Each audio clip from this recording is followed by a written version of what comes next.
have to. That is Lisa. Hello. Oh, hey, Lisa. And there goes the cat too. Is following you.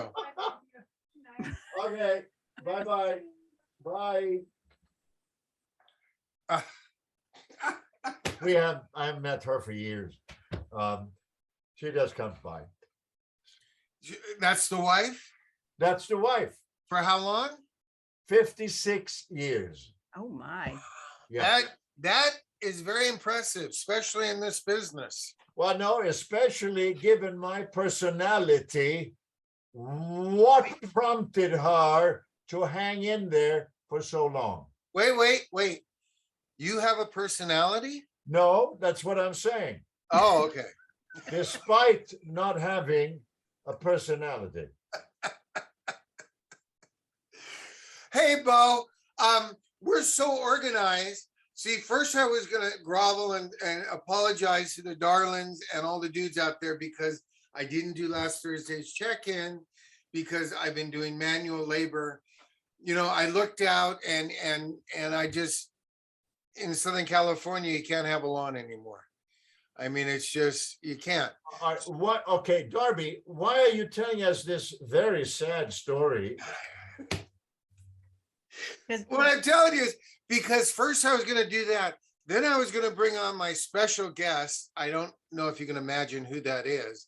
No. And I was going to have the big introduction and bring you in, Bo, like we actually knew what we were doing here. No. Let's just be natural. Do what we do. Okay. Yeah. Thank you. Yes. Thank you for coming on, Bo. We just met. You accused me of you complimented me of having soft lips. So, you know, we became fast friends ever since. Why did I go looking at black? Yes. Do we need to call in hair and makeup? Makeup.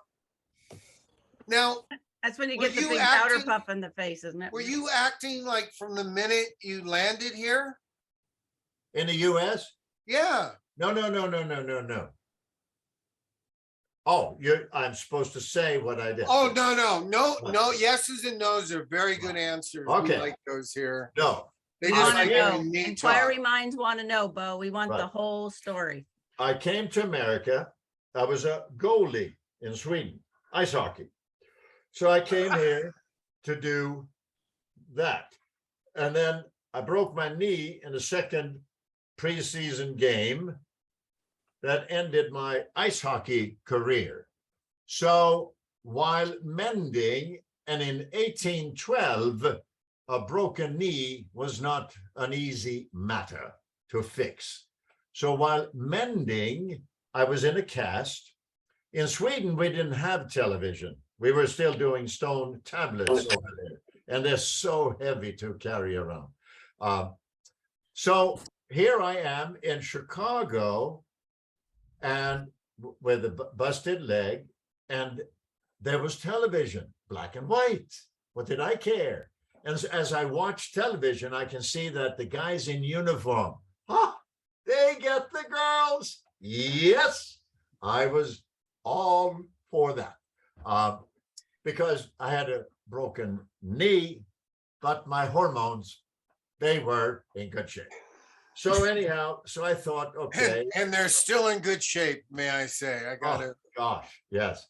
So anyhow, make a long story short, once my leg was okay to walk on, my coach knew a Marine Corps recruiter and got me involved with a Marine Corps recruiter. Well, not that way. Your mind goes into naughty things immediately. He got me involved as a prospective Marine recruit. So anyhow, somehow I managed to get through the medicals and the mental health stuff. So that's it, man. So I ended up in the Marine Corps. So in 1959, I reported to NCRD San Diego, and I spent the next 6 years as a U.S. Marine. You went from no to like, well, back in junior high. This is why this is why we have something called editing. So just whatever bores you, get rid of it. If only Darby had that kind of power. Yeah. Oh, okay. And I think your story's interesting, Bo, so keep talking. Okay. Anyhow, my mother was a big band leader in Sweden. I was an only child. And my mother and father divorced as soon as I was born. That was it. My mother, big band leader. She had a big orchestra, 14 to 18 guys, most of them drunks. Wow. So that was a tough job for her. Were there many female big band leaders back then? In all of Sweden, 2. One in Gothenburg, which is where I lived, and one in Stockholm. Wow. Right. And this was the big band era, you know. So my mother and her people, they played Glenn Miller, Benny Goodman, that kind of stuff. And so I grew up amongst, you know, a lot of creative people. Oh, so here's the thing, man. This I thought was interesting. So because I was tall and skinny, so my hockey coach in Sweden said, we got to do something about your legs. They're too skinny. So he said, you should take up ballet. So my mother had friends in theater and what have you. So I took up ballet, and that did good things for my legs, but it also brought me very close to young ladies. So even though I was only 8, 9, 10 years old, I understood those were the kind of people I wanted to spend my time with, not my fellow hockey players. Anyhow, so from ballet, ice hockey, more ice hockey, then someone, a friend of my mother's, saw me, a great guy, man. He wrote variety shows. So he said, well, Bo, can you act? I said, can I act? Aye, vey, can I act? What you ask? So anyhow, so I got a gig. So now I'm doing ballet, ice hockey, and I appear in cabarets in Gothenburg, in my hometown. And then one day I went to school, but I didn't attend math and chemistry. I loved physics. So at high school graduation, they tallied my grades and they realized the dude's got 2 Fs. What are we going to do with him? Well, I had an A in physics, an A in music, an A in sports. So they let me graduate, I think also probably because this was a 5-year high school. I'd been there 6. So they kind of wanted me to be gone, you know. And were you always big? Because like I had a growth spurt in junior high when I started. I was not big. Were you always? Because you say you're tall and lanky. I mean, you're a big guy. Oh no, I'm tall, young man, tall. And let's Sounds not like be the name of a good series. If only you could Right. walk. Darby, let's not be risque, okay? Let's skip this topic altogether. Okay. Anyhow, so I was pretty good as a hockey coach, and I think my hockey team also wanted to get rid of me. So they arranged for me to join an organization over here. So I did. This is how I ended up in America, not as an artiste, but as a hockey goalie, and then the Marine Corps, and here I am with Darby. That Marine Corps training prepared you for this moment. Absolutely. Let me ask you something. Yes, sir. Because you have worked nonstop, but being tall, I mean, my dad was tall. He had trouble. There were a lot of Westerns he couldn't do because, you know, the good guy doesn't want the other guy towering over him. And there's a lot of modern actors that won't work with tall people. Yeah. Right. Well, you know, I replaced Paul Newman in a movie called The Great Walter Pepper. And the story, the way that happened was George Roy Hill had done a picture called Butch Cassidy and the Sundance Kid, and then The Sting with Newman and Redford. So then he went to see Mr. Scheinberg at Universal and said and showed him the screenplay, and it was the great Walter Pepper screenplay.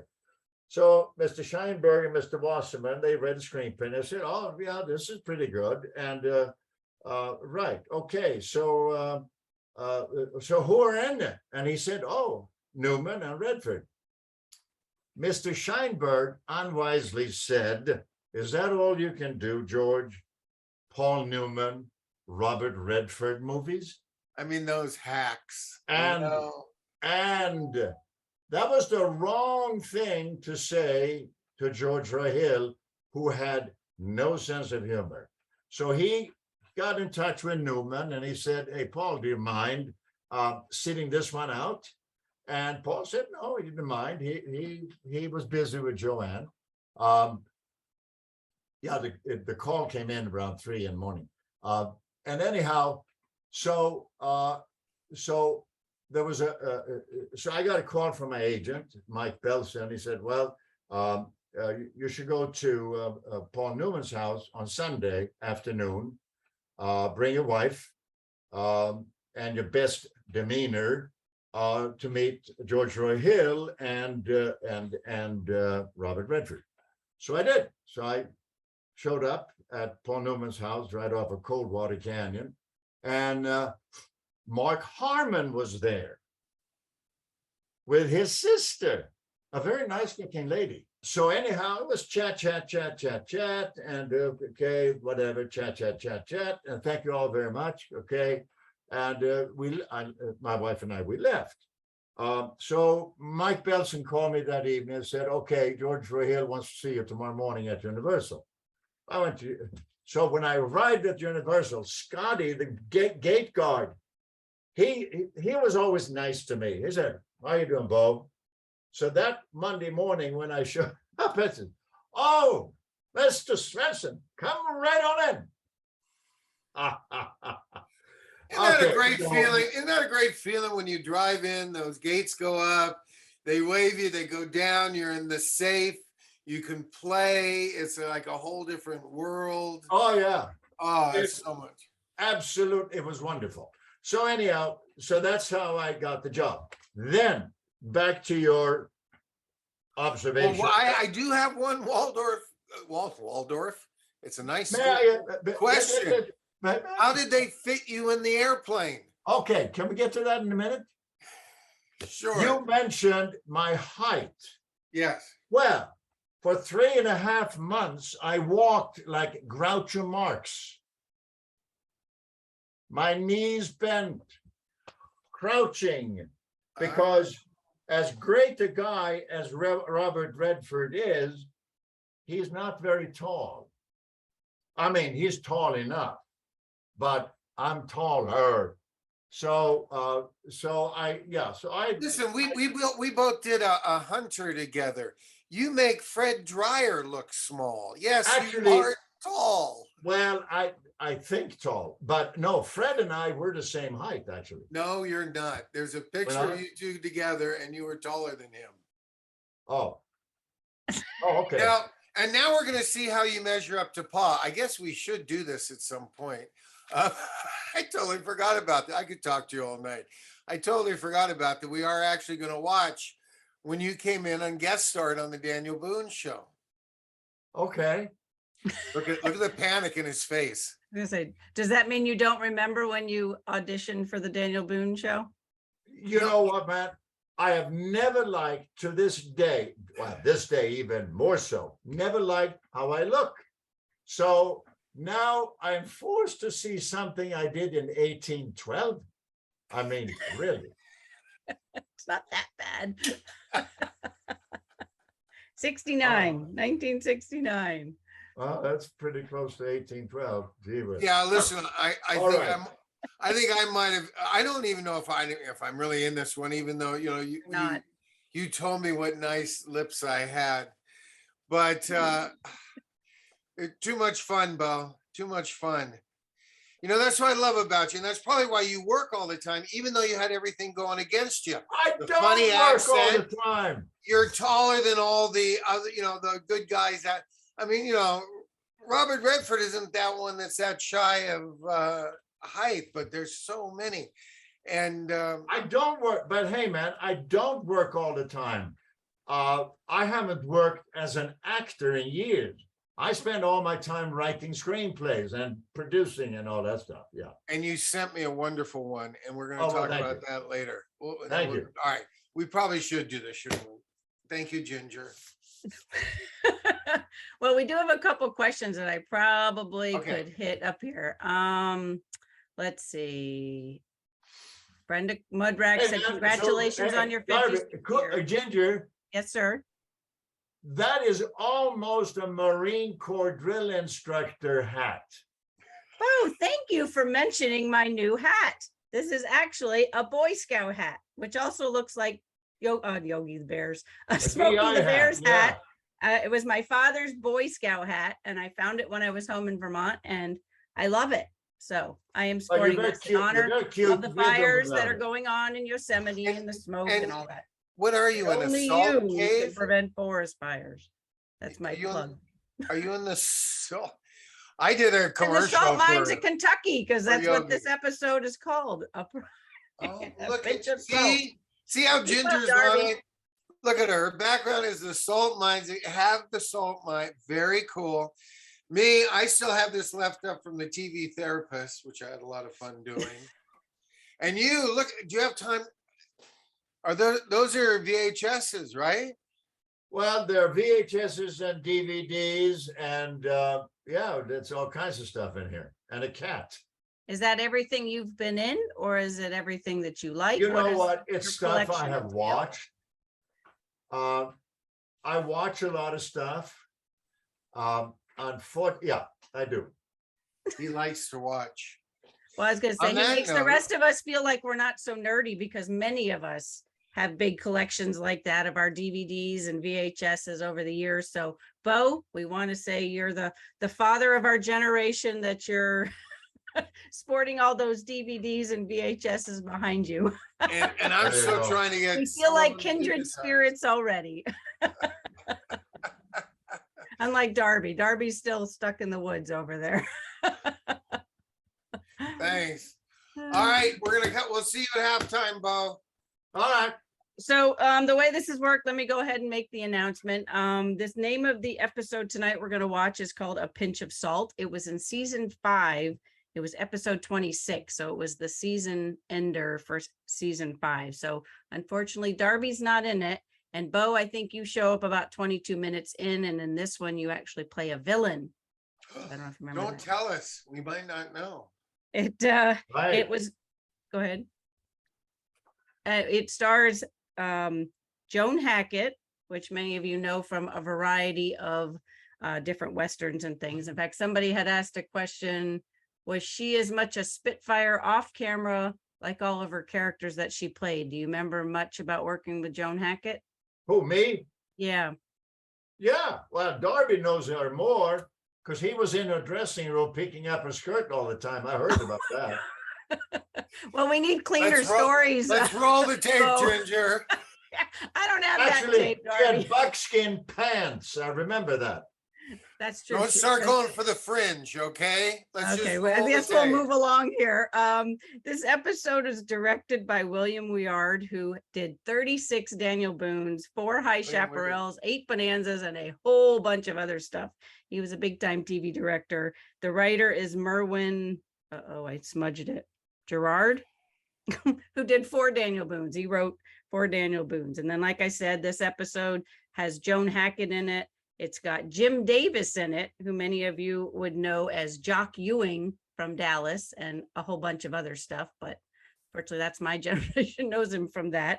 And of course, our special guest tonight, Bo Svenson, who plays our bad guy, Warren Haskins. Again with the bad guy. Shh, don't tell us. What, spoiler alert? I don't think so. It's Daniel Boone. Look at that sweet face. How could he be a bad guy? Come on. How tall are you, Bo? Are you 6 foot what? 6'5". And how tall was Fess? Well, Fess only admitted to 6'6", but everybody said he was 6'7". Really? So So let's we'll be see. interested to see, because this one's Let's vote. mainly Fess and some other guy who's playing David or Daniel or somebody. So he's got a sidekick that's not you, Darby. So It's anyway. it's the other. Go ahead. So anyway, so what we're going to do is we'll play the first two segments, which will be about 28 minutes long.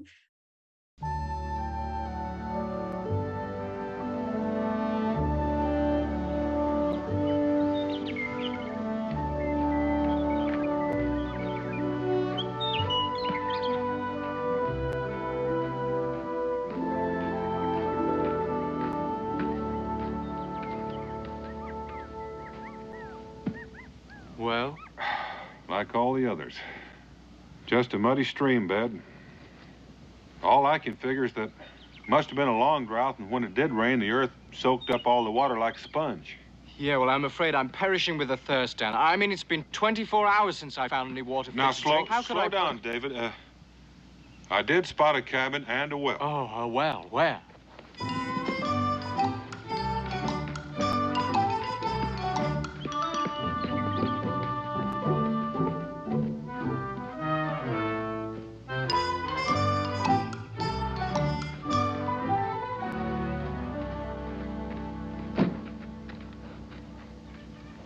Hello? Well, don't you think maybe we ought to ask? Yes, I suppose we should. May I have a drink? Well, why don't you ask them?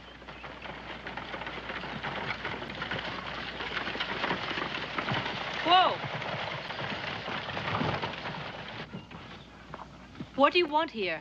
Well, we were just getting a drink. We were a little parched. Can I help you down? We would have asked, but we didn't see anyone. Well, there isn't anyone but us. All right, drink your fill. Thank you. Thank you.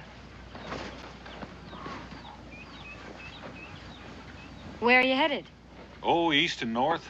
We're doing a little mapping for the Continental Congress. Well, we have plenty of rabbit stew for supper. You're welcome to share it if you like, and bed down in the lean-to for the night. Well, we wouldn't want to cause you any trouble. We're grateful for the water. Oh, Dan, rabbit stew. My palate is very sore from an excess of beef jerky. All right, David. A little home cooking would taste good. We'll accept on the condition that we can put your horse away. Thank you. That would be fine. We'll call you when supper's ready.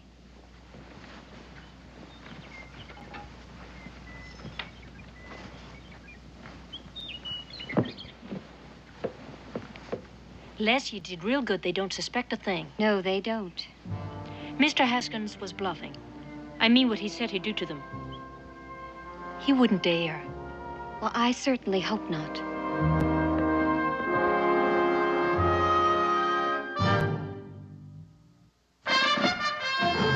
Daniel Boone was a man, yes, a big man, with an eye like an eagle and as tall as a mountain was he. Daniel Boone was a man, yes, a big man. He was brave, he was fearless, and as tough as a mighty old tree. From the coonskin cap on the top of old Dan to the heel of his rawhide shoe, the rippin'est, roaring'est, fighting'est man the frontier ever knew. Daniel Boone was a man, yes, a big man, and he fought for America to make all Americans free. What a Boone wanted to do and what a dream come true was he.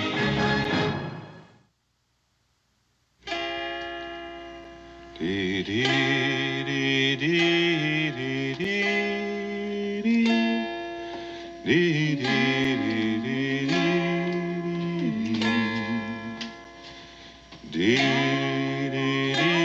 dee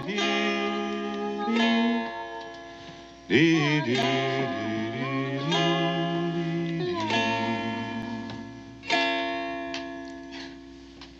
That's right. Pleasant, Mr. Boone. Well, thank you. You know, this dulcimer is almost a look-alike for one I have back in my cabin called Old Sweet Talker.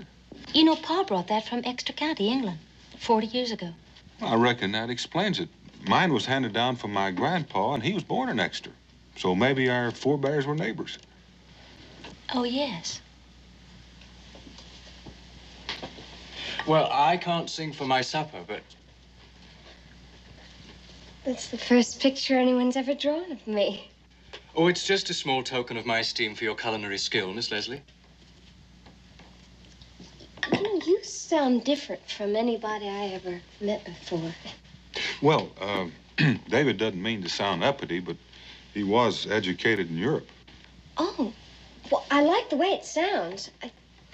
You mean you've been to all those places? Like Rome and London and Madrid and Paris?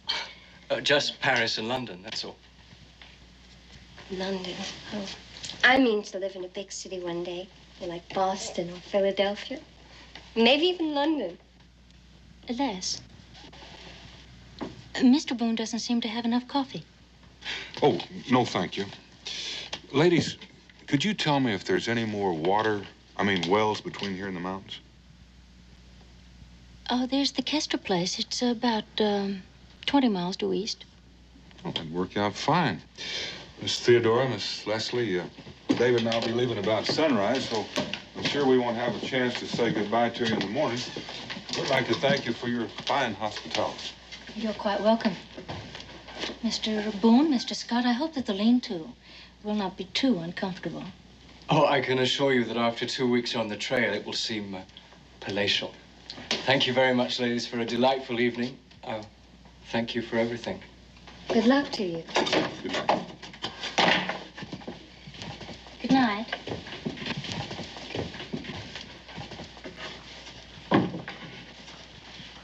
Oh, I feel like a viper. They're being so nice, and us behind your teeth. We're only doing what we have to do. Well, it don't make me feel any better doing it. You just have your eye on that David Scott. That's what's bothering you. Les, honey, we agreed, didn't we? Yes, we did. Now, if you change your mind now, I'll understand. But if you agree... No, we agreed. I know, it's the only way. I'll be all right. You'll see.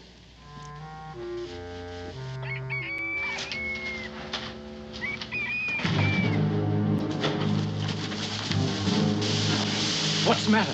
Careful, no sudden moves. You changed more than your clothes. Yes, what happened to the gentle young ladies we met yesterday? Never mind about that. We'll bring you breakfast once you started working. Work? Did you request any employment from these ladies, Dan? I certainly didn't. Never mind about that. Let's get out and take this lantern while you go.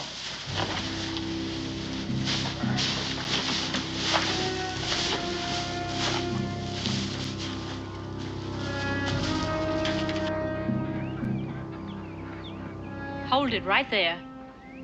You pick up a stone, Mr. Boone?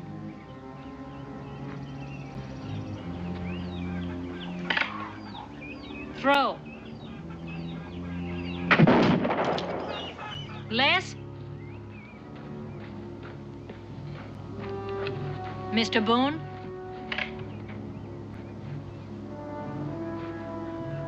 Throw.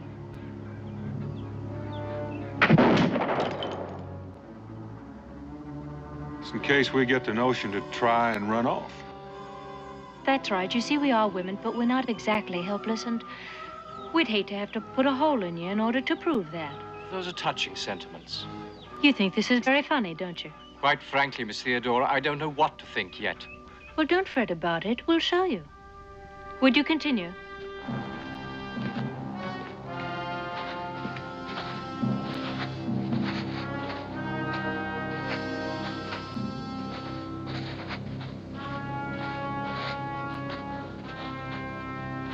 Salt. It's pure, solid salt. Worth almost as much as a gold mine. $1 a bushel, maybe more. You expect us to mine this for you? We do.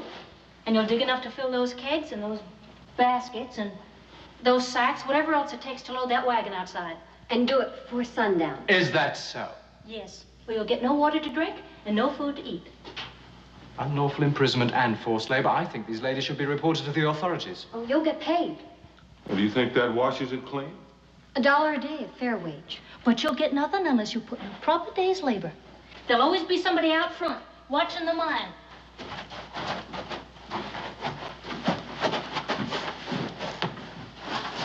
Well, what are we going to do now? Dig some salt, I expect. You mean we're going to let those girls use us as a couple of slave laborers? You got any suggestions? Oh, well, it shouldn't be too difficult. I mean, we do have an overwhelming physical superiority. Right. Could take this shovel and go out there and sneak up behind that little girl Les and smack her over the head. Hit her? What? Well, you just said. Yes, I see what you mean. We do have a problem, don't we? Unless they have scruples against shooting men. Scruples? Those two Jezebels? Look, Dan, I'm certain we can outwit them if we put our minds to it. Well, that might be a possibility, but they've outwitted us so far on that score. That's what I think is absolutely shameless. I mean, pretending that they're helpless, and all the while, all they're doing is just trying to ensnare us. It's been going on for thousands of years. This is the first time you noticed? Thousands of years. It's just the way women balance the scales to get even with nature for shortchanging them on muscle. Oh, you mean the way they try to entice men into bonds of matrimony? You have noticed. Mm-hmm. For you.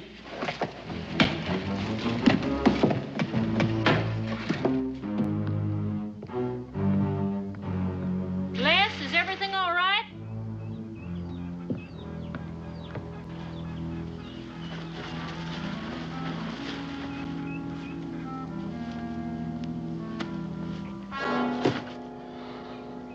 There must be a shortage of men around here. Why? Well, it seems to me that $1 a day is a perfectly respectable wage. Now, I'm quite sure that you can get plenty of people to help you without holding us at gunpoint. Well, I'm glad you don't think you're being underpaid. Unless, of course, there's something you haven't told us. No, we've told you all you need to know. Now, just how long do you plan keeping us here? As long as we need you. Look here.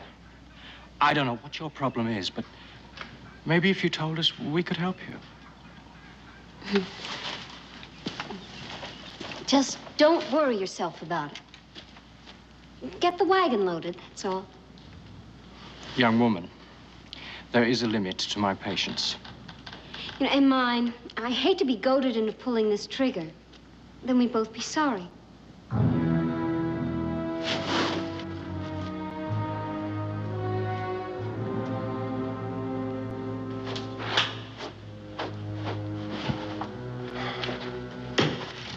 You mad at somebody?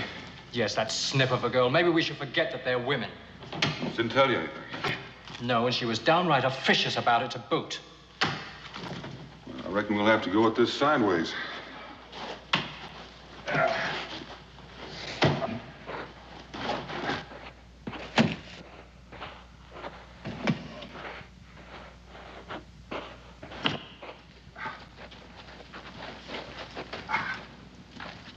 Any particular reason, or is it just a coincidence that both you and your sister call yourself by men's nicknames? Theodora, Ted, Leslie, Les?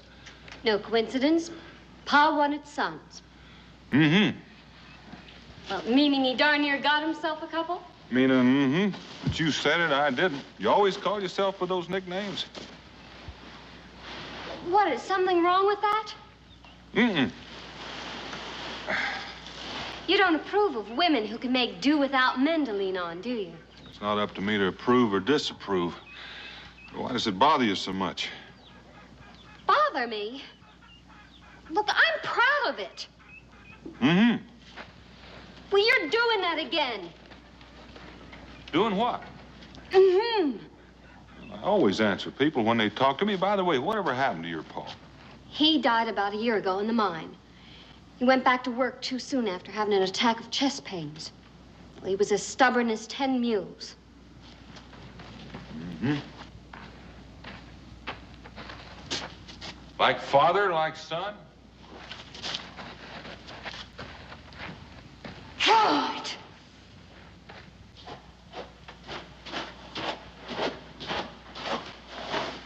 Well, did you have any luck? I think so.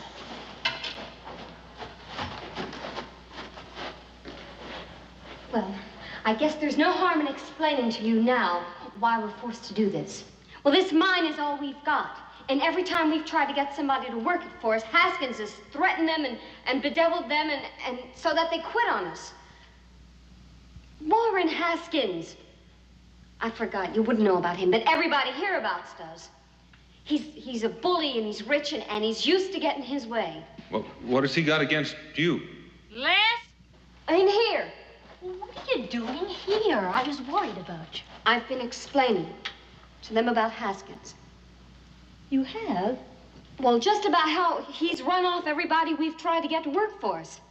I just want them to know what to expect when he gets wind of them being here. This Haskins really must be something. Any man that can get the best of the two of you. He hasn't and he won't. I must admit, with all of those men in his pay, he has managed to be just a little bit bothersome. But he's probably bluffing anyway. About what? Oh, I thought Les told you. He said that he'd tar and feather the next man who came to work for us. But that doesn't frighten you at all. Warren Haskins frightened me? Why, he couldn't do that if he kept trying for the next 100 years. Especially since it's us he's talking about. First, he's got to find out you're here. Then he's got to do that before we get that wagon load of salt into town to Gunther Miller. And by the time that's done, Mr. Warren Haskins might just as well go fishing in a rain barrel for all the good it'll do him. Who is Gunther Miller and what has delivering a wagon to him got to do with Haskins? We'll talk about that all after supper. While you get back to work.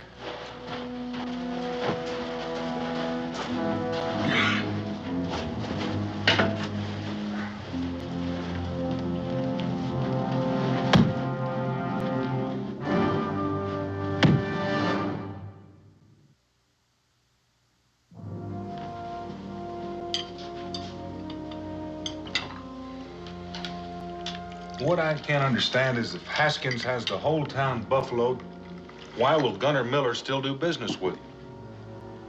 Nobody buffaloes Gunther Miller. Oh, he buys and sells all over this territory. That's where we were yesterday. We went to see him. Oh, so that's why you were dressed up like that, masquerading as a couple of helpless women, to use your wiles on Gunter Miller. Well, he promised he'd buy all the salt we mined if we could deliver the first wagon load within 48 hours. But we knew we couldn't do it alone. Then we came along. I'm sorry. We couldn't risk having you turn us down if we tried to hire you. Well, you look like you're finished eating on your feet. And hands behind your back. Les? Why, when you've got your wagon load of salt? It's not delivered yet to Mr. Miller. I'm afraid I need you for that. And I don't intend to spend the night standing guard over you. You say Haskins has men in his pay? In a manner of speaking. He extends them credit during the summer months, and then he supplies them with victuals and drink and the like, and then he collects what they owe him from the skins that they trap during the following winter. And turns a handsome profit, I expect. It sounds to me as though he thinks that your salt mine is profitable too, and he probably plans to keep that for himself as well. Well, it's something like that. What I don't understand is what's to prevent the trappers from hightailing it with their season's catch? Warren Haskins. One of them tried it a couple of years ago, Scud Trumbull. Haskins spent 2 months tracking him down. And when he did, he dragged him back by the scruff of the neck, and now Scud helps him keep those other men in line. Sounds like a very interesting fellow. Well, he's just not one of those laced shirt merchants, that's all. But he is a high binder and a thief from all you say. Why don't you just report him to the authorities? Why don't you just not give us any advice? We've been getting along just fine without your advice right up until now. And before the next sun sets, Mr. Warren Haskins is going to find himself barking up the wrong tree. Get out. Look, if Haskins does show up, we'd be much better off with 4 rifles and 4 of us shooting. If there's any shooting needed, Les and I'll handle it. Yes, but if Dan's going to drive and you won't let me have a rifle... That's in case he gets hit. We'll need a spare. Come on. How many men has Haskins got? 6 or 7. And you think that you two are going to be able to... He won't shoot it with us. Oh, well, that's a comfort. Well, chances are we'll get to town before Haskins even knows it. Well, if they won't shoot at you, why don't you drive the wagon in yourself? Because he's likely to find another way to stop us. But with the 2 of us free to shoot at that band of weasels, at least we stand a chance of getting through no matter what he does. I know it's uncomfortable sleeping with your hands tied like that, but it can't be helped. I'm sorry. Come on, Les. Dan, this has gone far enough. We could have beaten them a dozen times. Look, let me tell Sidle over here, David, and reach down in my boot. Your knife, you had it all the time. Hold it firmly. We can get our rifles and be out of here in no time.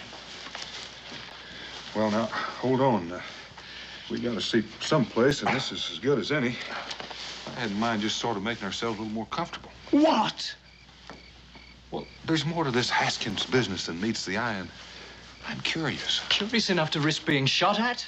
Oh, I don't think it's going to go that far. We'll get our rifles back tomorrow, and you can go ahead and head on to the mountains. I'll catch up with you in 2 or 3 days. Well, I might just decide to stay with you. Out of curiosity? You could say that. Well, I could also say that Miss Leslie's a fine-looking young woman. But you better be careful. Remember, you're not in London or Paris unless you're looking for a wife. A wife? You're certainly jumping to conclusions. Well, she may do a little jumping, too, if you're not careful. Remember, she's a country-bred woman, and she may put considerable store in the way you've been looking at her. Well, until our cultural patterns are drastically changed and women start proposing to men, I don't think I'll worry about it too much. Well, I'll take back what I said this afternoon. David, you haven't been noticing enough about women.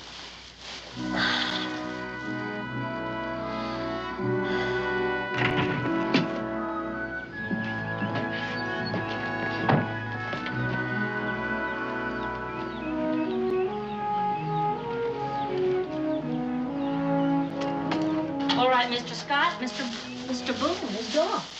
Good morning. His hands are untied. Oh, that was an astute observation. Where is he? I don't know. He's probably gone to fetch our rifles. But he... That's exactly right. Good morning, ladies. No need for that. We could have left any time last night that we were in mind to. Well, why didn't you? Because you said you needed help. Now, just to prove to you that we mean what we say, why don't you hold that rifle? David, I'm going to hitch up their horses, and I need a hand. Oh, when we return, a little hot coffee, if you wouldn't mind, please. Thank you.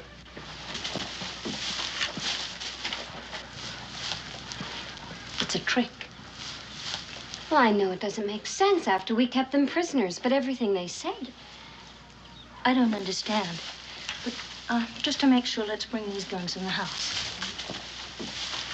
Freeze, ladies. Right thoughtful of you to be carrying those two fellas' guns. Theodora?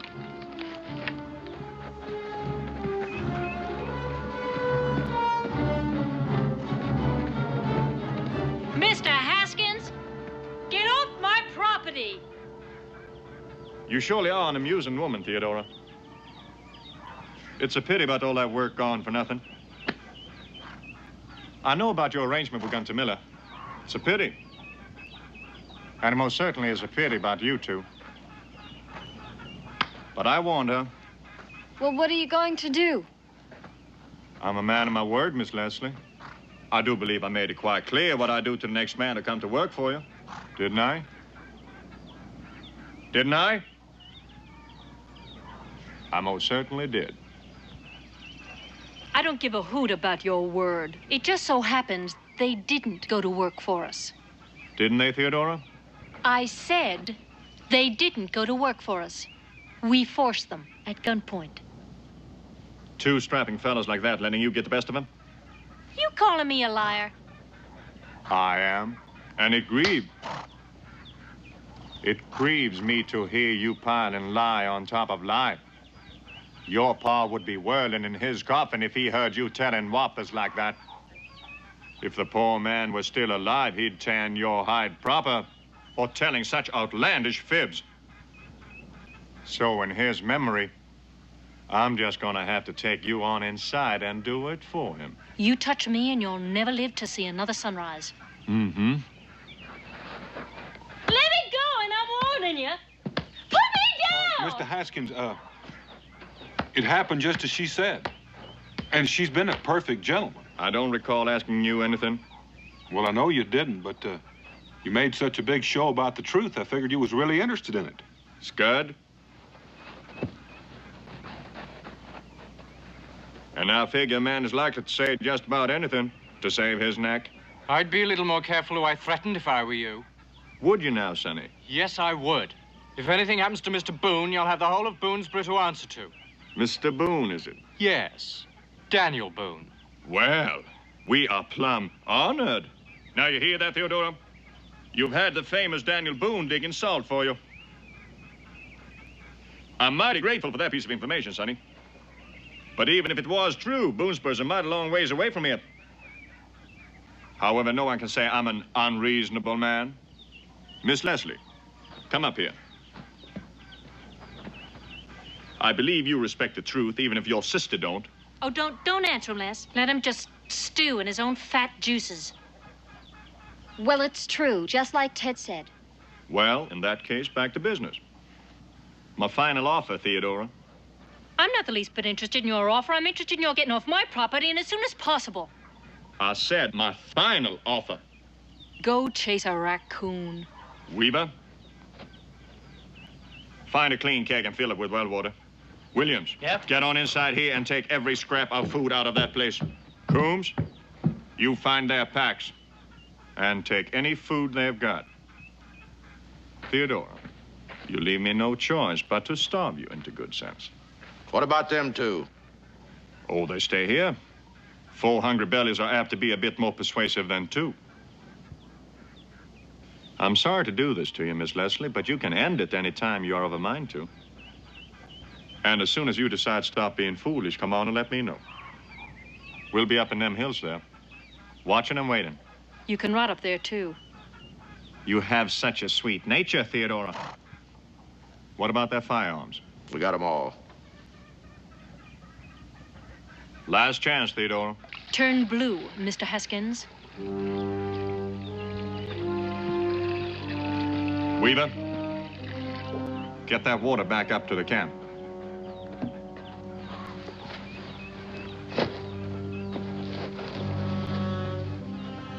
Last chance, Theodora.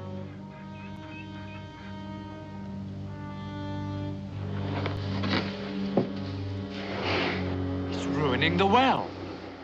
For a long time to come.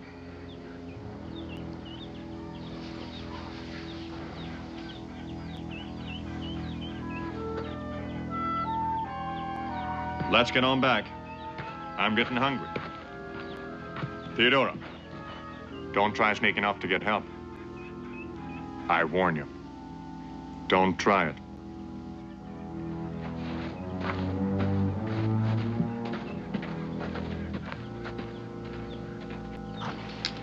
You're right.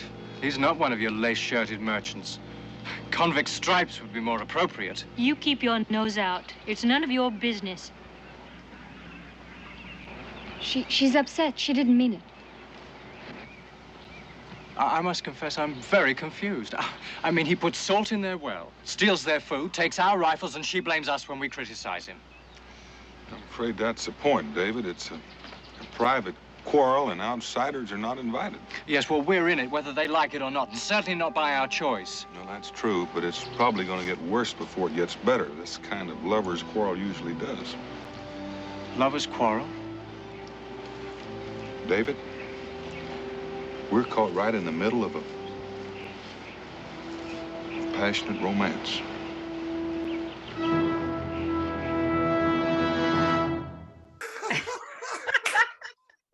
Oh my gosh, Bo is terrifying as tall as he is. Oh my gosh.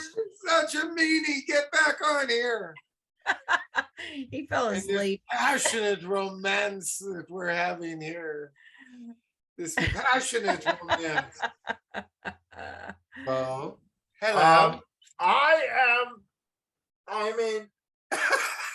This was, oh, yes. Gosh. I had to go and change my underwear twice. We're not going to ask for an explanation on that. Darby, how many years did you do this show? 6 years. 6 years. 6 years. 6 years of that dialogue. Gosh. Aw, simpler times, Bo. Come on now. Hey guys, it is okay. So allow me to. Really, I mean, Okay, so here's a comment that I would like to make. What we do when it's worthwhile is a reflection of the times, and it needs to fit the times. Today, we're inundated with negative stuff. You watch Chicago Fire, whatever it is, man, it's all negative. People murdering each other, burning each other. There's cocaine, there's this, there's that. It is as if there are no nice human beings left in the world. And certainly no heroes. Certainly no heroes. Right. Nobody to look up to. Right. And that's because, you know, our business has gotten skewed. The people who started our business, they may have been really keen on making money and what have you. However, there was a sense of elegance within them. They knew the difference between chicken salad and chicken poop, and they sought to create chicken salad. And as you know, you cannot create chicken salad from chicken poop, but you can do it the other way. So haven't tried that one, but what? I haven't tried that one, but I'll give it a shot. Okay, well, if you are bored and have nothing, anyhow, no, because you see, Darby, man, look, when we got into the business, I know you were only 6 months old. However, I came out of the military. This episode, I understand, was done in '69. So I had only been out of the Marine Corps 3 years or 4 years, whatever. And I'm so grateful to have had these opportunities to do these shows, to do a Daniel Boone, High Chaparral, Lancer, Ironside, whatever it was, because it was sort of toward the end of a feel-good era. And I'm so respectful of it. I'm so respectful of the men and women who created these programs because they fit the times. There was an innocence, sort of a near childishness. You have Daniel Boone trying to explain women to a gentleman that might not have cared more for the women. I'm going out on a limb here, but I'm just saying that maybe. You mean you would just come off of Here Come the Bride, not Here Come the, Here Come the Brides. Something like that, yeah. Yeah. How many years did you do that? I only did 8 shows or so, maybe 10 shows. Yeah, I didn't feel I worked enough for the money they were paying me. No, it's true. It's true. It was an ensemble cast, lots of ladies, and then there were the 3 or 4 men: Robert Brown, Bobby Sherman, David Soul, and I was like the 4th, and it's not that I was ambitious. I was bored doing those shows, holding a tent flap open for Robert Brown. And then my character's name was Big Swede. Now, there's a stretch. Talk about casting. Whoa! How did they do that? But anyhow, so I went to... Wait, time out. When you went for the audition... I didn't audition. Oh, they called you in and said, hey, we got a Big Swede. I mean, the town wasn't that big back then. It's not even now. So actually, Big Swede, I think we know who we can call. Actually, the character's name was, I believe, okay, it doesn't matter. I had done a pilot with Jim Stacy, a pilot called The Freebooters. It was shot in Greece. The pilot sold. We were doing 12 on the air. From Herbert Greece? Leonard and Danny Mann, who was, or Michael Mann, one of the man, Danny Mann, who was the head of CBS, they had a fist fight, canceled the show.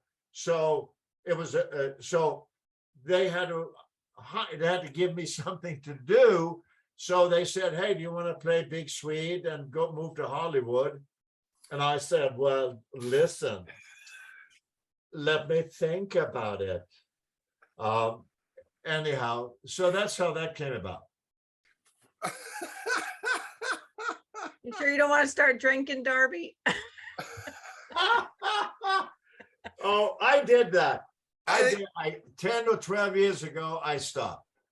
You didn't see, in honor of him, because he told me 10 or 12 years ago he stopped, because I said, come on, we'll toast, we'll have a drink, and we'll have Right. Anyhow, where were we? I'm sorry I interrupted your flow. So I mean, I think I can tell, since the way you started, why you maybe don't go back and watch a lot of the things you do. You get a little critical of yourself and everything else, don't you? Well, yeah, because I have evolved, but the shows that were done in 1969, they still reflect 1969. I got a question. I have an answer.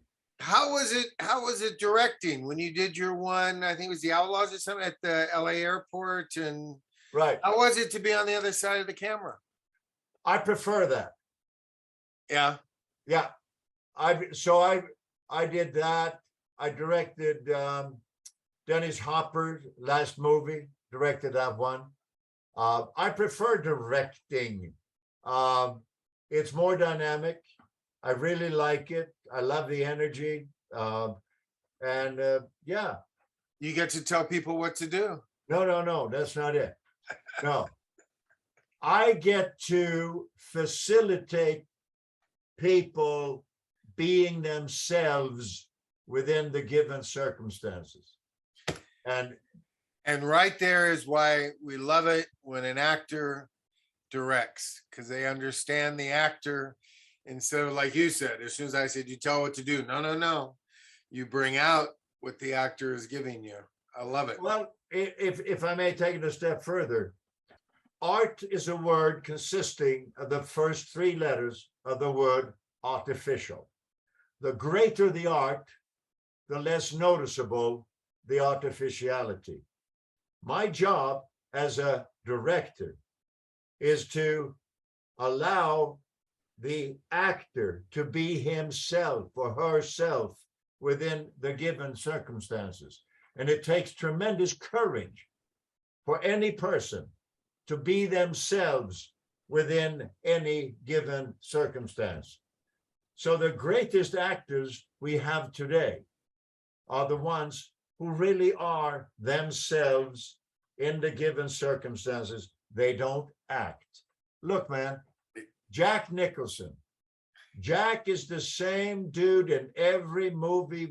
He just selects a certain facet of his being that fits the circumstances. And then unabashedly, he goes all in.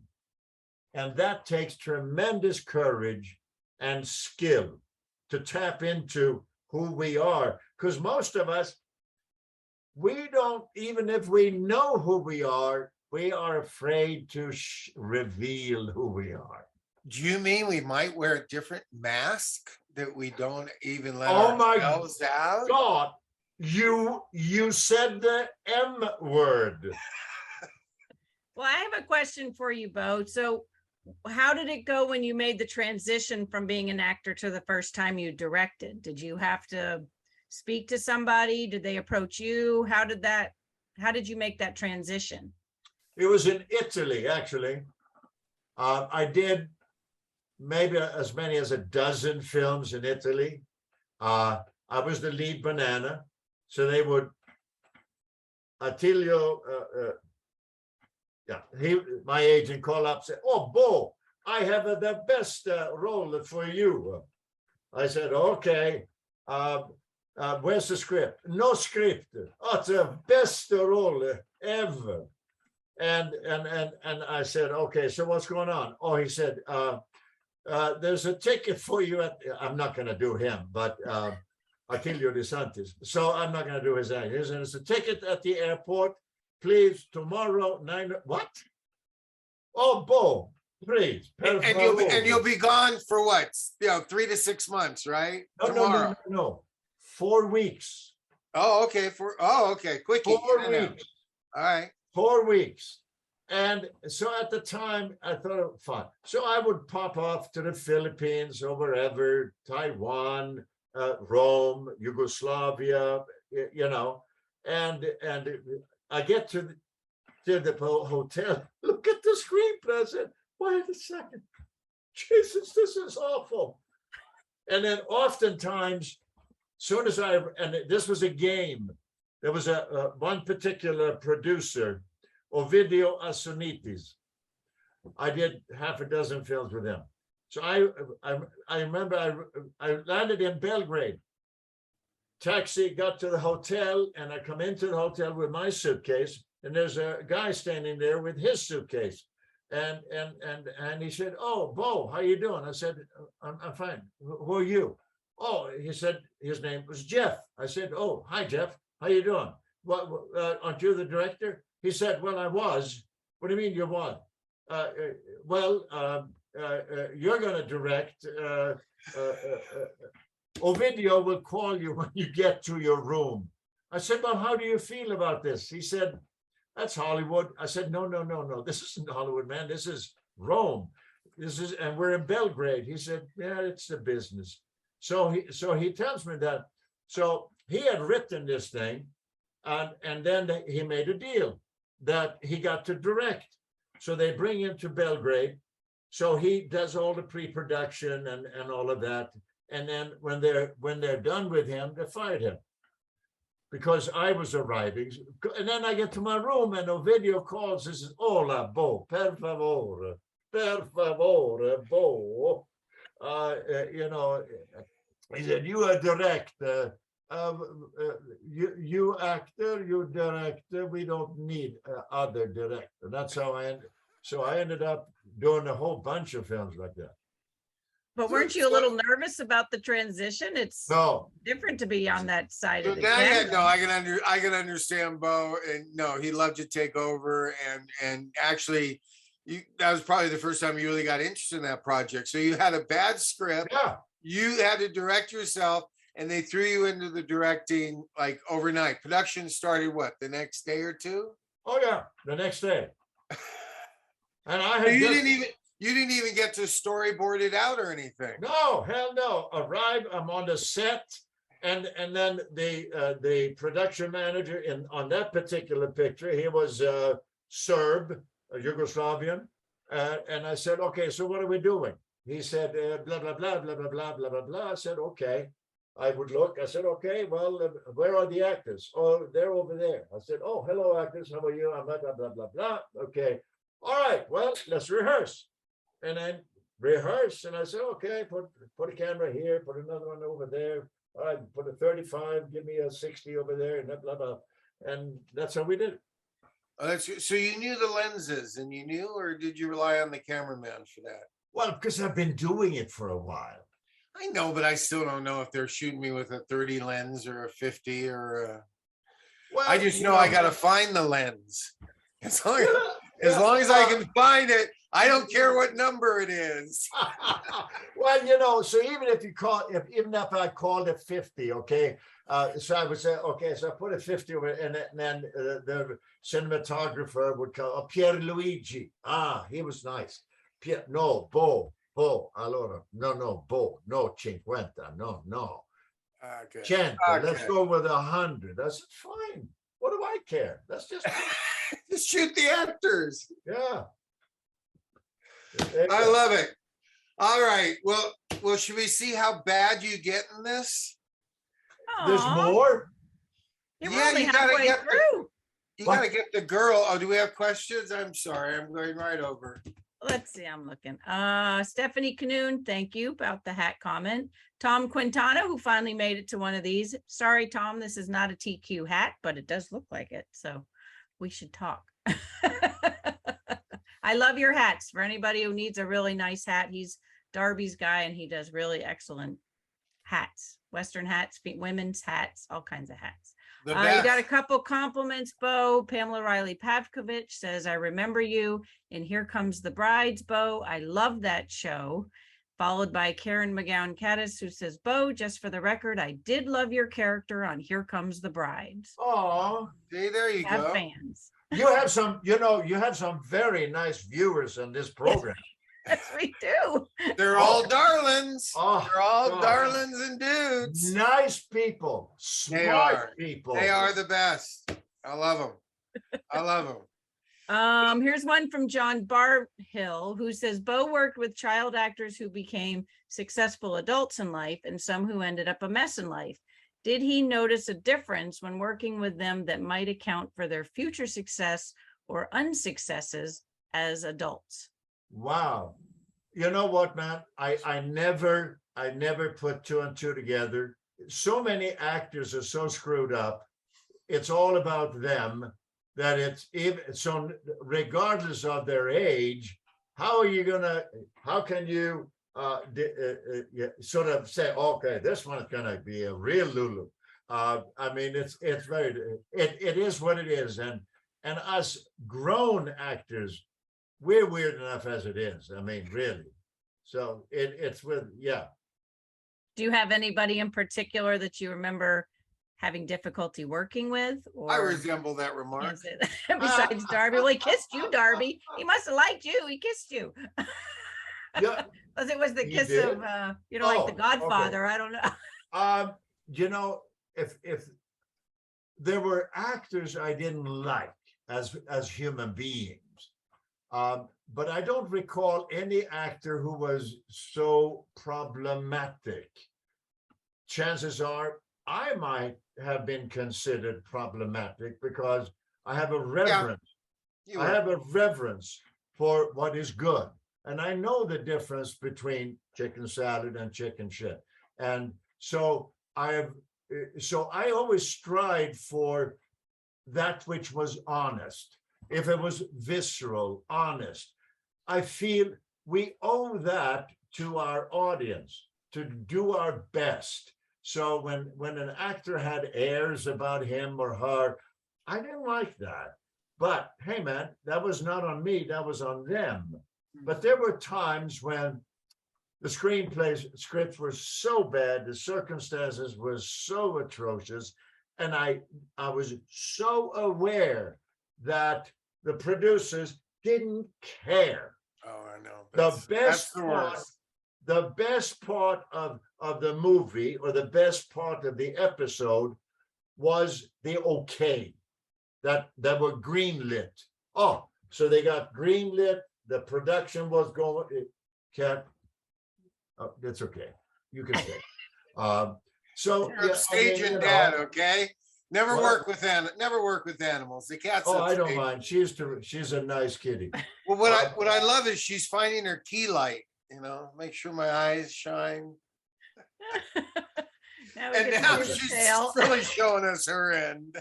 But she probably felt she was going, "Hey, Bo, you're getting boring. Let me take over." No. So tell me about a script I thought was great. I loved it. North Dallas 40 and working with Nick Nolte and all that. That looked like that might have been a fun shoot. It was different. It was in 1978 or so, and there was this white powder that was prevalent on movie sets. I never did. Salt?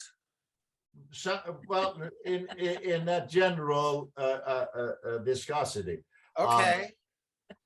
I never did any of that, but never did. I have been on a movie set, man, where the production manager who went out and bought it, I saw on a table a mound. And I said to the production guy, I said, and he he was a bombardier during World War II. He was an older guy, but it was his job on this production to go and buy the cocaine. And it Shock face. and it hurt his dignity so much. He hated it, but that was his assignment. So I said on this movie, $15,000 worth of cocaine on a table, and the cast members sitting around doing whatever they did.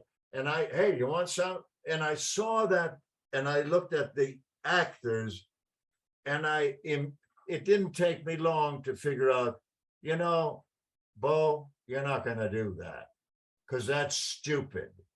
That is so dumb. So I never did. An AD or director on one of these films, and we're running late. You don't mind doing a little overtime, do you? Here, this will keep you going. And yeah, I've heard of those stories in Hollywood. Well, one of my agents once, I was doing a television. I was headlining a television series called Walking Tall, and so we were having challenges and this and that, and doesn't matter why. It was not on me. So then the agent came out to the set we were shooting out in Newhall. He came out and he said, "Here, Bo, let's go for a walk. Here, have some." And he had a little vial and did like this and put it here. I said, "No, thanks." He said, "But why not?" I said, "I don't want it." But no, have some. It'll make you feel better. I said, Hollywood. I said, my pain is only because we have a stupid screenplay and we're running out of time to fix it so it makes sense. So whatever you have there is not going to help. Kitty, goodbye now. Yeah. Anyhow, right. I have digressed. I do that. Well, and I gotta say that's probably one of the reasons why you look great, sound great, and most of your mental facilities seem to be there. Most of them. Hi, Kitty. Cue the cat. Although you do have this fixation on cats. So. Oh. Yeah, okay. We have a question from Charles Brown who says, "Hey, Bo, have loved all your performances through the years. My question, what was a movie or show that you auditioned for and wanted so bad, but didn't get for one reason or another?" Oh. Wow. I can't think of one. I know I auditioned for things and didn't get the jobs, but I can't think of one. I was fortunate for many, many, many years. I didn't have, audition and didn't get, most directors who know what they're doing and producers who know what they're doing, they're secure enough that they will not subject an actor to the near humiliation of having to read. And as a director and producer, I don't want to subject an actor to that. It's on me. Either I am good enough at my job, whether I'm directing or producing or whatever, that if I can't look at it, it's like with Darby. I've written a thing that has won so many screenplays, won so many awards. I met Darby and I said, "Hey, Darby, I've got a role for you. Would you like to?" So I sent him the screenplay and he said, "Oh, it's crap, but I'll do it." No, I know Darby. Darby I- would never say that. He would find the redeeming value in it before he'd say it's crap. Trust me. I believe my text back to you was, it is worthy of all those awards. It's a great script. All And right. what a fun character you have offered me to play. And you will I play would them. I Right. would be thrilled to get to play with you and get to be that character. That would Well, be good. Well, I'm thrilled. So anyhow, but thank you. So back to the premise of what we're talking about here. I find that process to read actors, it is humiliating, and I don't buy into that readily, because there's a lack of respect. There's a lack of many things, but there's a prevalence of ignorance or unprofessionalism that I read. Okay, so back to did I audition for something I didn't care? You know what? Maybe it's my mind that blissfully is ignoring. Did anybody ever rejected you? Because it was certainly their mistake. Well, I want to ask you about auditions now, because this e-audition, it drives me crazy. You know what I'm talking about, where everything's on tape. You submit it on tape. You go, the expense used to be you had to buy headshots to get when you walked into the audition. Now you got to get a studio with the lights, and you pay with absolutely no feedback, no walking into the room and at least getting on a human one-on-one. What are you looking for in this guy? What do you want? Oh, yeah, let's try it that way. We can, you don't even get to play anymore now. Now, we used to talk about the meat hook when you came in, one after the other. Now it's just, I don't know, frisbees. What are you throwing out there? So I don't do that. And I'm sorry, we keep it positive on the show. That wasn't positive. Yeah, but no, but it is. Hey, man, it is positive. It is very positive when you maintain your dignity. And when something doesn't feel good, I have learned not to do it. It does not make me feel good to sit in my office and read lines, and there's nobody there. So I ask my representation, if can casting or the producers or the director, if they are not willing or able to participate in this very creative process, why should I be? So why should I sit and talk to a camera? I mean, I've been doing this for as long, either I'm pretty good at what I do or I'm not. So why do I have to do this? I'm not going to. Thank you. But if people they say, hey, Bo, come on in, man, Thursday, 11:15, let's see how we interact or whatever. And you know what, man? Now, even with COVID or the after effects, we can do what we're doing. We can have the damn producers or casting directors, let them put a video on themselves, and I'm on the video here, and we can interact and we can be nice people. But Ginger, they you are see afraid. why I want to work with this guy? I really do. They are afraid. All right. I think we should see how bad you get, or if you get the lady in this. There's more? She obviously has the hots for you. Yes, Oh, you mean Daniel Boone. I have no idea about the story. All right, you're the bad guy. The bad kind of good girl is madly in love with you, but you're a big bully. But we're going to see if she can. Wait. Is Hackett? What is this thing here? Do I get it on with Hackett? No. Let's see. You're going to have to tune in to find out. We'll see you at the end of this. All right. I love it, Bo. We'll see you then. All right. So this last segment's probably about 20, 22, 23 minutes long, and then we'll be back at the very end and wrap up with our special guest, Bo Svenson, as we continue our Daniel Boone episode, A Pinch of Salt.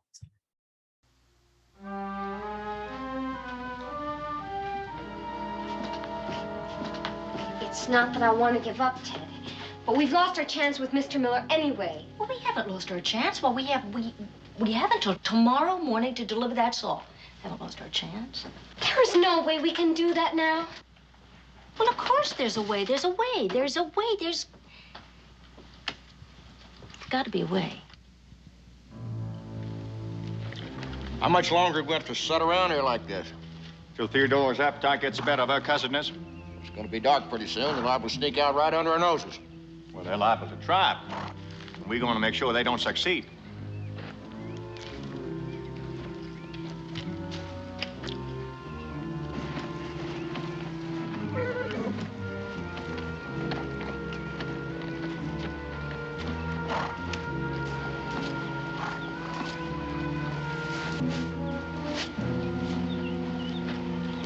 She's still sitting in there rocking and stewing. He's in there, he's up there. Anyone didn't know better to think the two of them hated one another. Oh, isn't that the truth? Sometimes when I think about both of them, they make me so angry. Well, how did you know? Well, when anyone feels that strongly, it's got to be either love or hate. There's a lot of foolish pride mixed up in this, but there's no hate in it. I know, but Ted won't admit that. She's made up her mind it was the biggest mistake of her life. She won't even talk about it. That I didn't know. What? How long have they been married? Oh, 6 months? Well, how long has this been going on? Oh, nearly from the first. She brought her half of the place as part of the dowry, and he refused to accept it. And that started it. Well, Ted places a high value on her independence, and he wants her to depend on him for everything. An independent woman and a prideful man. It's hardly the recipe for a calm marriage. And they've been fighting constantly about it. She finally moved back here with me. She just told herself that it was a big mistake, the whole wedding, and as far as she was concerned, it never even happened. And then Haskins began his deviling, huh? Mm-hmm. You know, I can see the right on both sides. I can see a lot of wrong on both sides. Pride, high-handedness, mule-headed stubbornness. You know, I've never seen two grown people more in need of a good hiding. Are you going to help us, Mr. Boone? Well, are you going to help us? Well, the salt wagon would make too much noise, and Haskins would be on us before we went 100 yards. We're just going to have to leave it behind. I'm not going without that salt.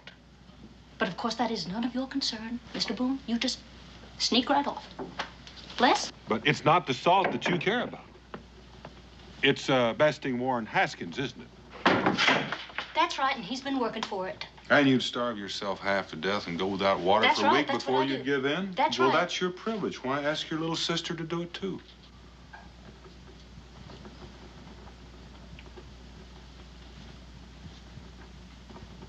You're right, I can manage myself. She can't do it alone. But that's certainly no concern of yours. Women are unscrupulous. I mean, they play on your emotion, they assail your courage, and they try to make you feel responsible for all their foolhardy adventures. Anything, absolutely anything to get their own way. Do you feel a little responsible, David? No, I don't, but, well, they're not going to get very far on their own now, are they? Anyway, they've got us over a barrel. How do you mean? Well, suppose they get away with the salt and Haskins finds us here. Oh, yes, and he's going to be pretty furious with only us to take it out on. Actually, you know, we could probably get away from here and be miles away by morning. Leave our rifles behind. I'd hate to be in this country without them. Well, what do you think are our chances of getting our rifles back? Pretty slim. I'm sure he's sitting up there right now waiting for us to try it. I see what you mean. They do have us over a barrel.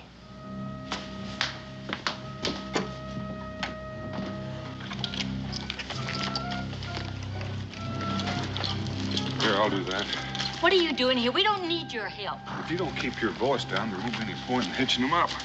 David? We're gonna walk our way out through those woods until we get in the open. At least that way we'll have a chance. Come on.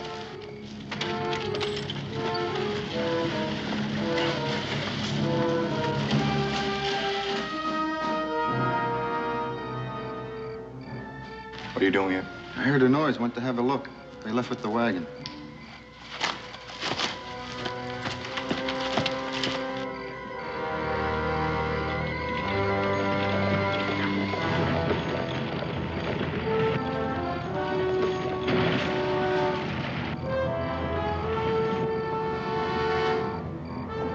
The road's blocked. Whoa. Well, that tree didn't fall down there by itself. Mr. Haskins. Well, isn't there another way to go? Not with the wagon. That's why he was so sure you weren't going anyplace tonight. Fire. It's the cabin.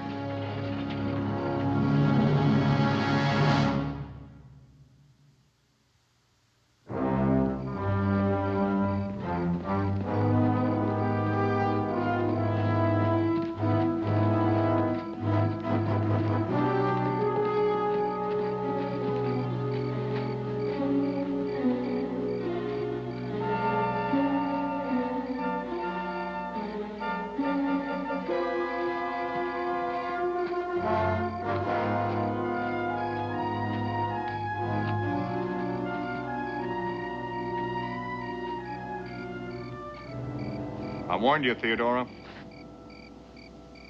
And you just wouldn't listen. You haven't got any food. You haven't got any water. And now you haven't got any shelter. Are you about ready to give this foolishness up and come on home?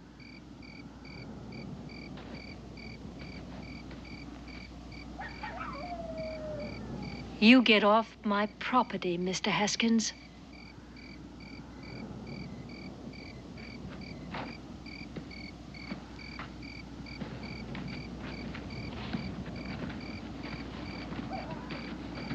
A lover's quarrel, Dan? It's gotten a little bit out of hand. He's won, Ted. No, he hasn't. No, no, no. What can we do?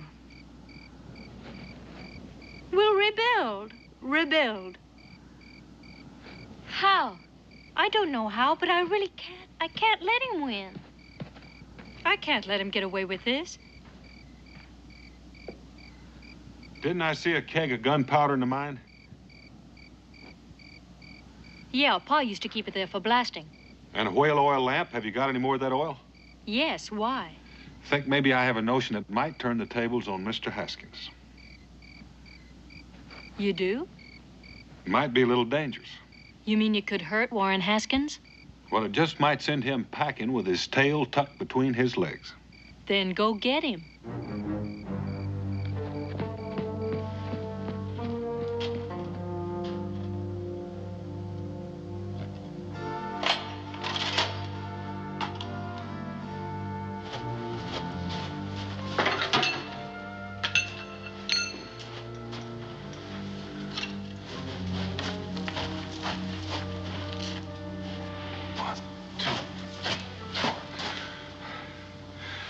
Right about here.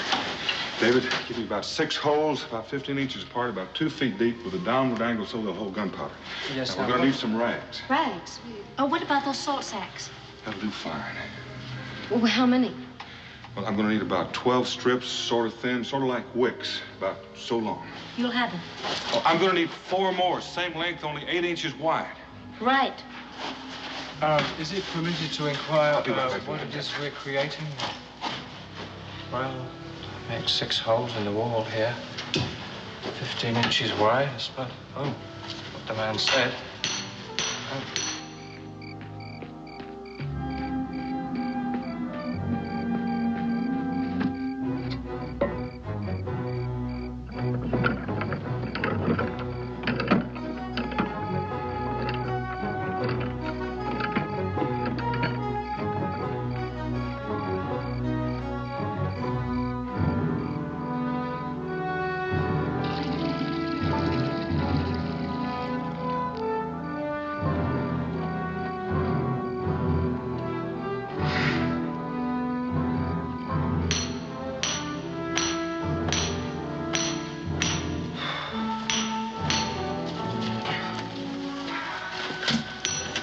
Mud? Are these all right? Oh, those are fine. Now, where's that gunpowder? Gunpowder? Oh, it's over here. Well, now, my plan is to get Haskins and his men to come in here after us. And when they do, when they get to this exact spot, I'm going to explode these walls. And if my plan works as I hope, some of them will be buried by piles of salt. And the rest will be rendered helpless by clouds of powdered salt. Dad, let me ask you, where are we going to be when this happens? Well, we'll be back there. We'll have some moist rags to go over our nose and mouth so we can breathe. We'll come out and get their firearms before they can recover. How are you going to get them all in here? I mean, all at one time. We're going to try to get him riled up. It's the risky part, like this whole plan. Everything has to go just so, no hitches, or the whole thing will fall apart. The explosion. Couldn't that be dangerous? Couldn't somebody get hurt? Or even worse? Well, it's possible some of them will, but we'll be safe. Of course, all David and I want is to recover our firearms, but your grievance is much bigger. So if you don't want to go through with it, but I must warn you, if it misfires, Haskins is going to be madder than a wounded grizzly. Well, I don't care about him. I mean, I don't care about that. Of course we're going to go through with it. Fine. We've got a lot of work to do before daylight.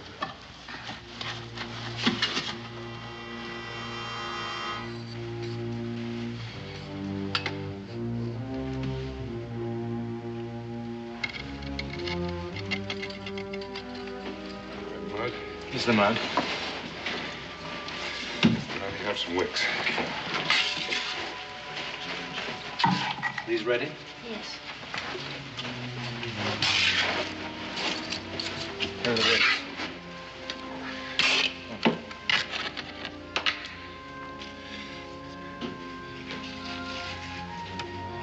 This is really very ingenious, but I would say that its chances of success are less than certain.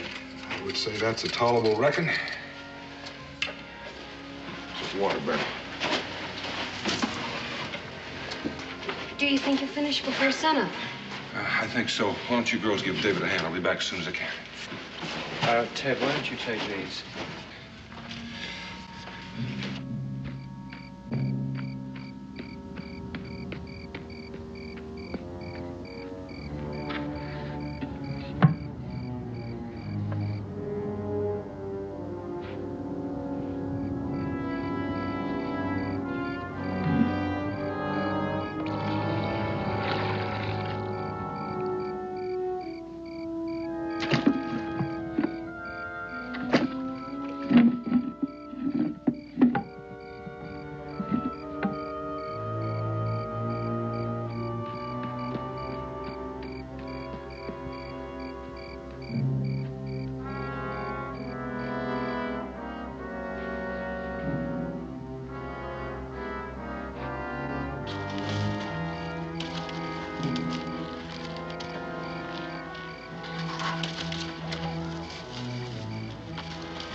Joe.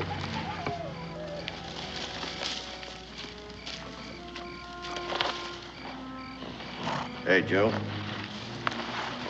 Did you hear anything? No, I didn't hear anything. Sounded like somebody skulking around out there. Better take a look.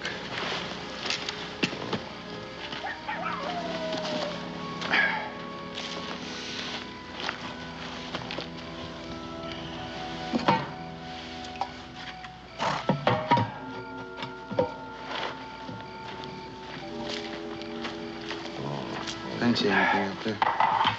No? All right, let's head out this way.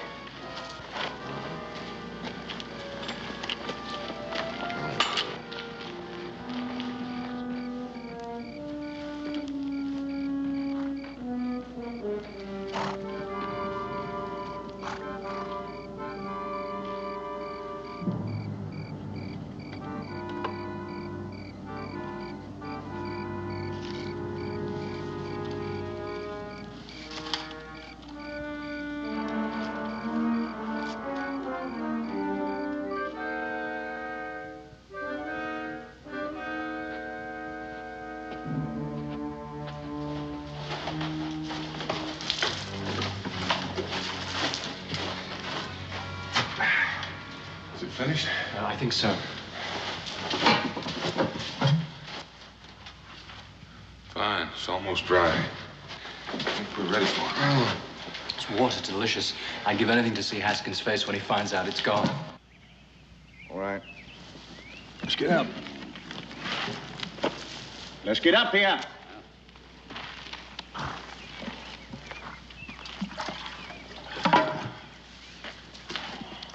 Everything all right, Tumbler? Yeah, everything seems all right.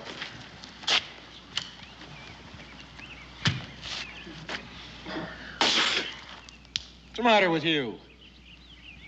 This water here is salted. Salted? Wait, I remember. There was 2 kegs of water. What? Last night when I thought I heard something, I noticed there was 2 kegs of water. It was sort of funny, but then I'd blast it. They've exchanged our fresh water for salt water. Blast it.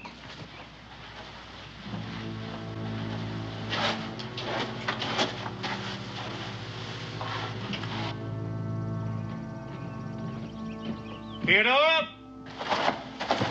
Dan, they're coming. They're furious. Oh, fine. That's just what we want them to do. Now, you go on and get in the back. Get those wet cloths, put them over your nose and mouth so you can breathe when it explodes, and stay down. But what about you? I've got a few things to finish up. I'll be back in time. But Dan, don't you think that we should try to reason with them? Get started, David.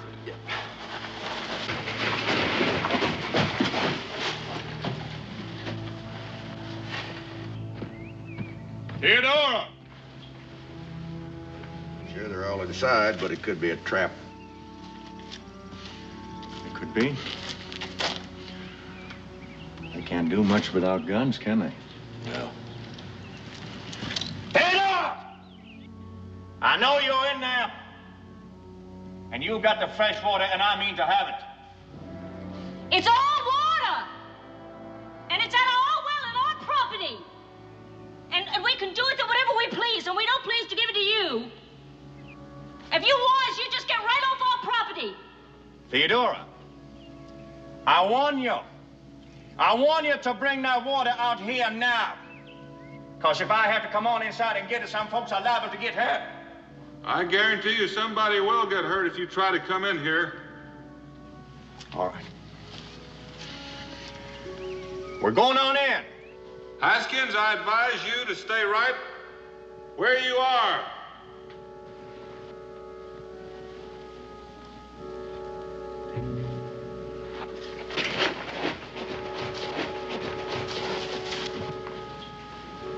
I'm telling you something funny going on here. No, he's bluffing.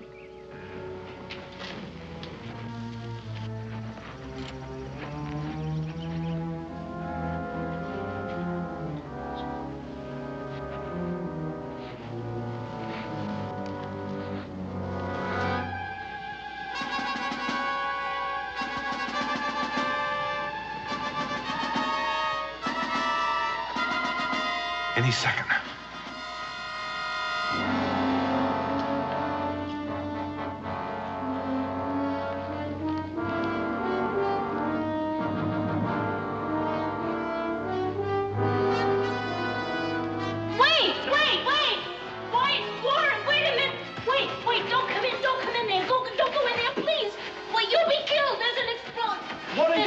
About Theodora? Explosion. It didn't go off.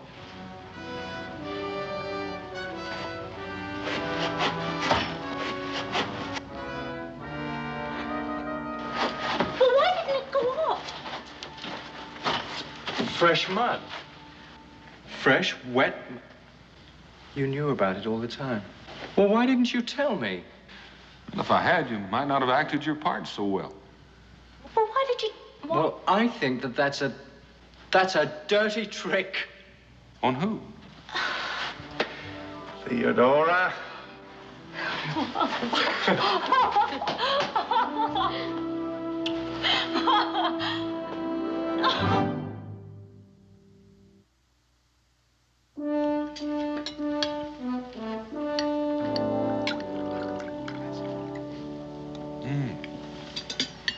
You've done all that work just to show Mrs. Haskins and me what a couple of mules we've been.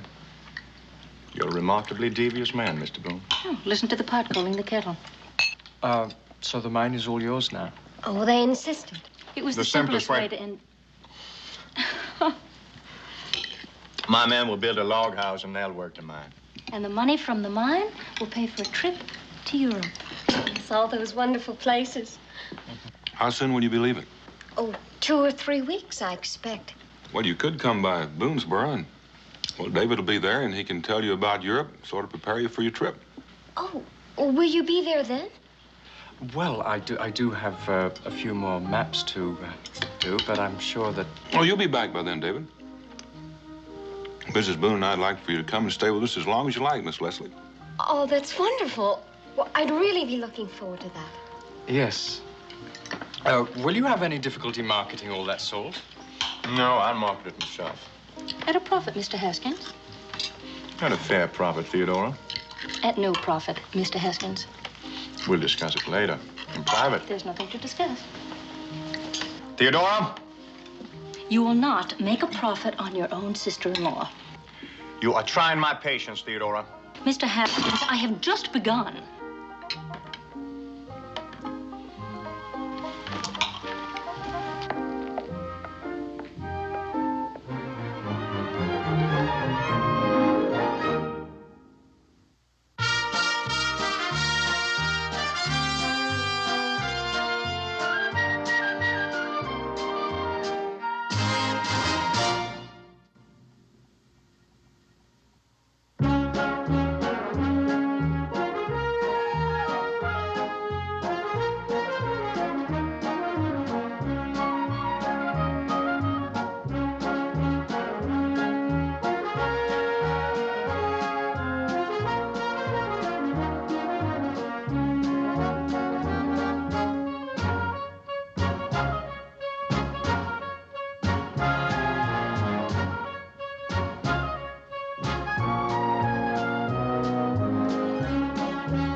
There's my gift to you, Bo.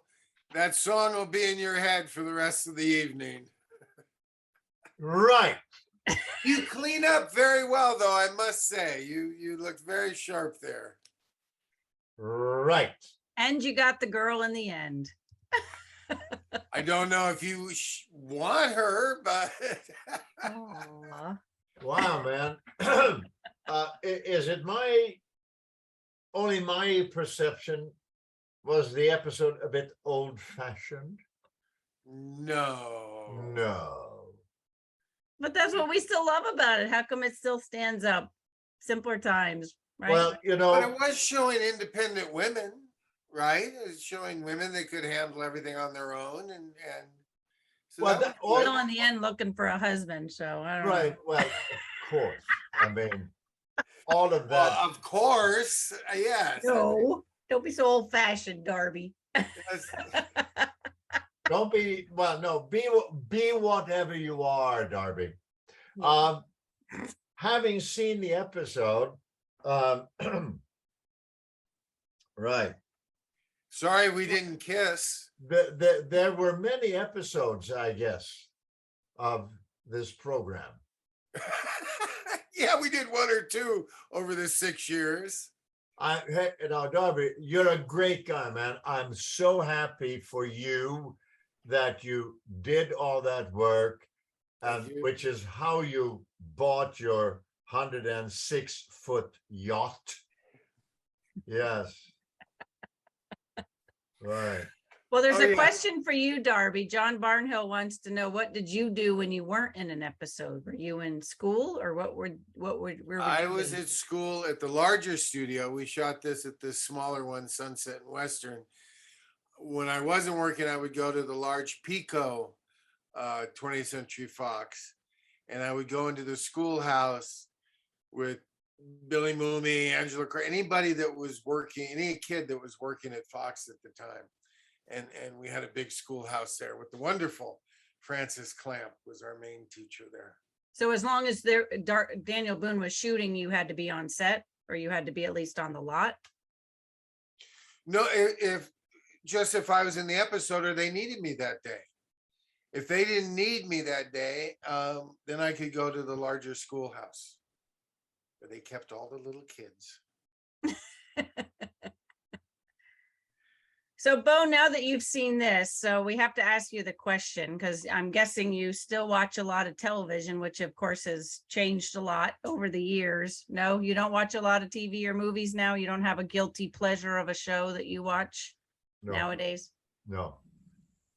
So what do you do to entertain yourself? You read or you write? I work. Don't get it. I I work. don't want to know his sordid past, how he entertains himself. I sit in this office and I work.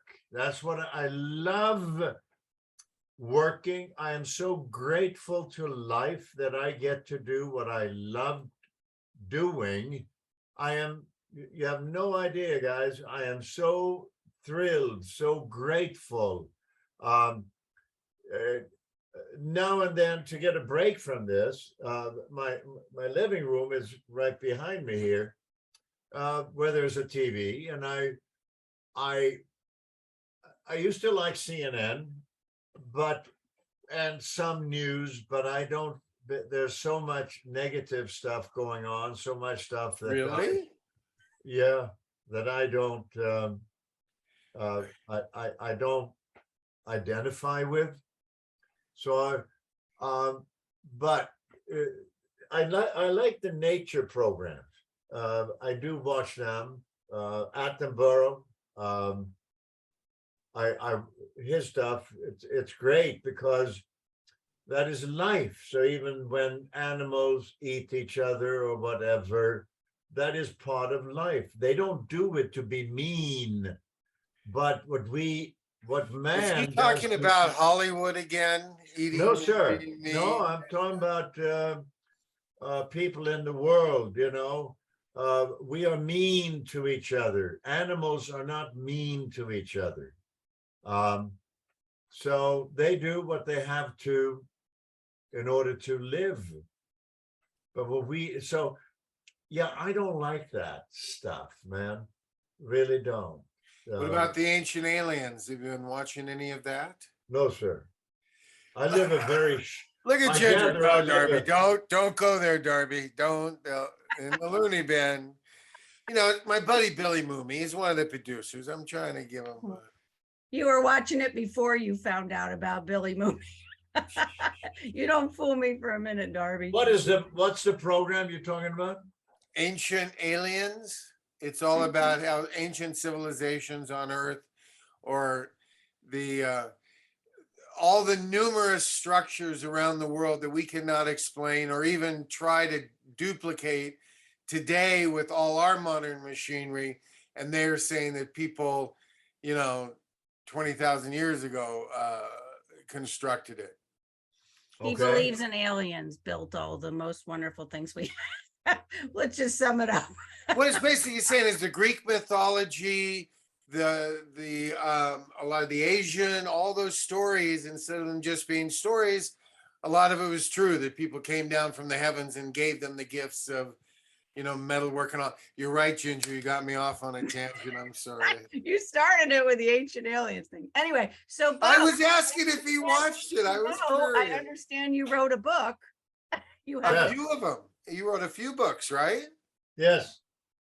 What are how the many topics? Are they all about your Come on, career? where's the author? You got to have the book ready there you go. It's on Amazon. I mean, really, if anyone's interested. And is the book a bribe or a Dream payoff? of America. Okay.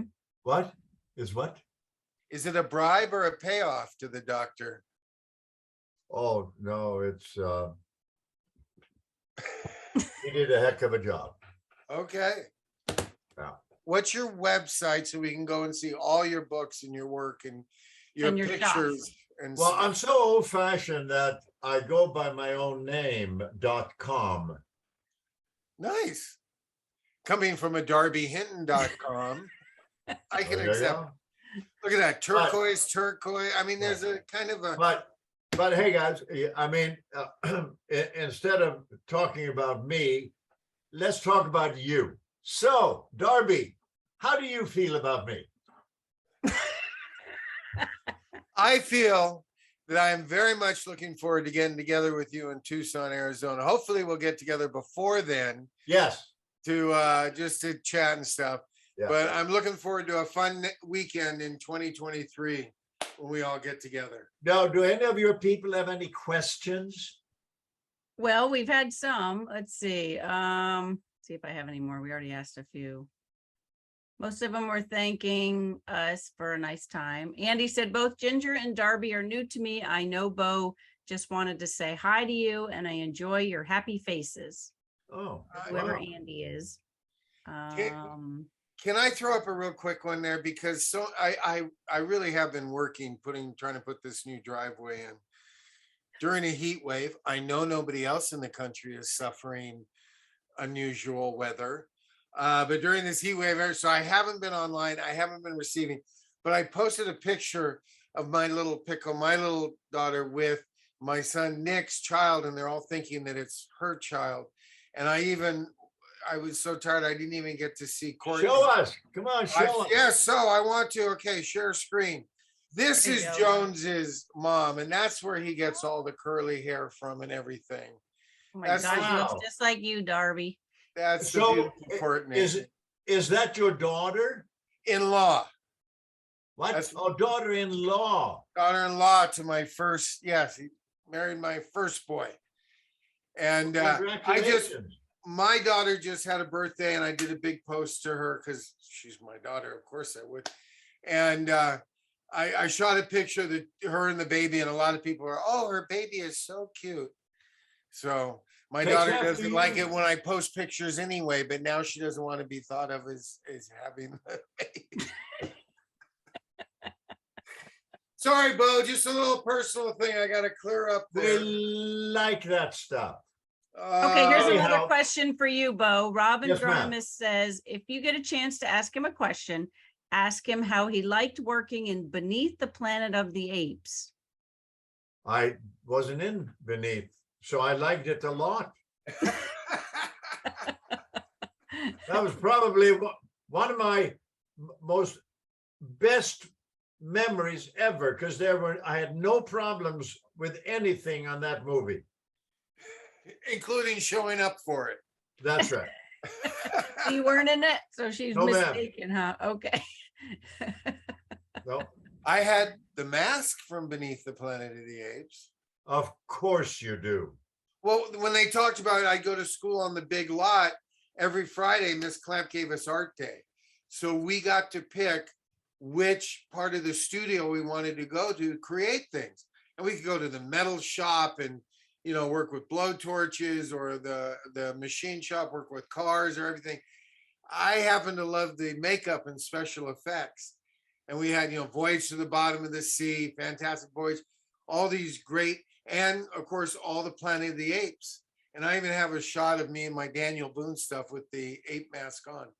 But at one time, I had a collection of every different ape, chimpanzee, mutant from Beneath mask that came out for all those series.